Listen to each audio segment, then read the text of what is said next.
Hi everyone, in this tutorial we will be focusing on creating a self-portrait inspired by Kehinde Wiley's work and Frida Kahlo's as I draw natural nature elements like flowers and plants and incorporate it with my self-portrait. I will be focusing on different colored pencil techniques, specifically blending and creating colors, so continue watching this to learn more tips. I'm just gathering my materials here, so I have my sketchbook, or one of my sketchbooks that shows some brainstorming ideas for my composition, a simple pencil, eraser, and a set of colored pencils.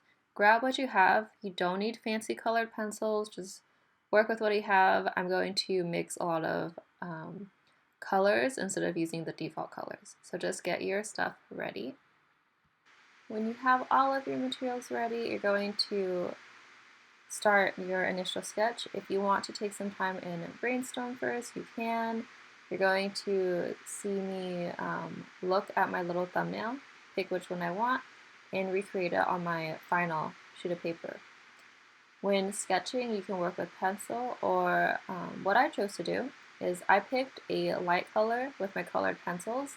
I picked a yellow, orange color, and then I just started sketching my self-portrait and some of the elements with that instead of using a pencil. When you use a normal graphite pencil, you're going to want to lightly erase it before you start adding color because you don't want that gray graphite to mix and blend in, which is why I chose to just sketch with a colored pencil. I know that can be really scary, but it's a really fun technique to try out if you're willing to do so. Just be patient and work slow, and you can always cover up any mistakes with the darker colors later.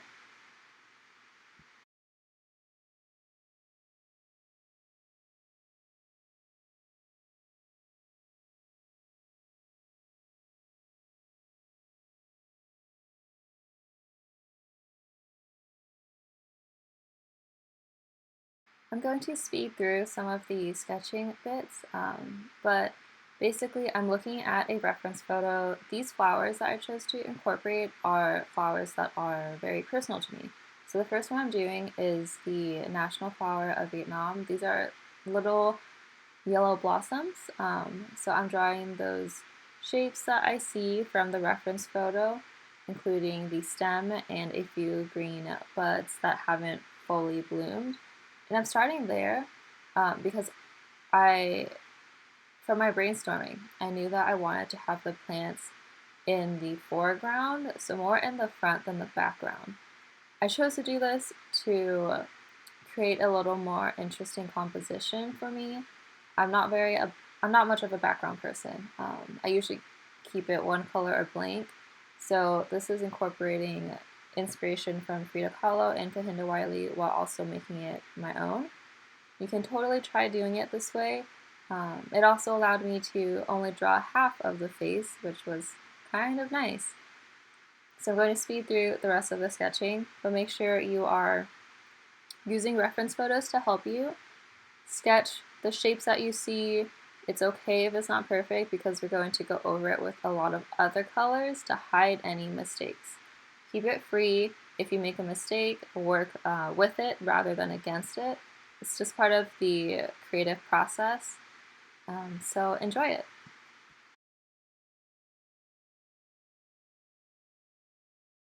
When people edit their drawing videos like these, the process is usually sped up. So I'm going to include some clips of just my actual pace, which is what you're seeing right here.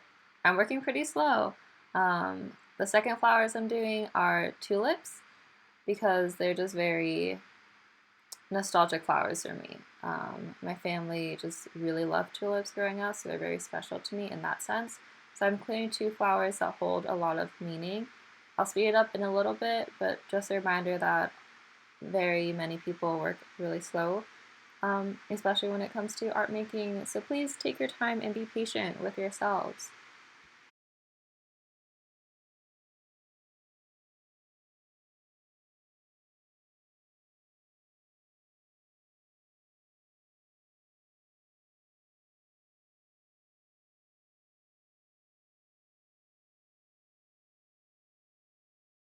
I'm finally going to start drawing the face.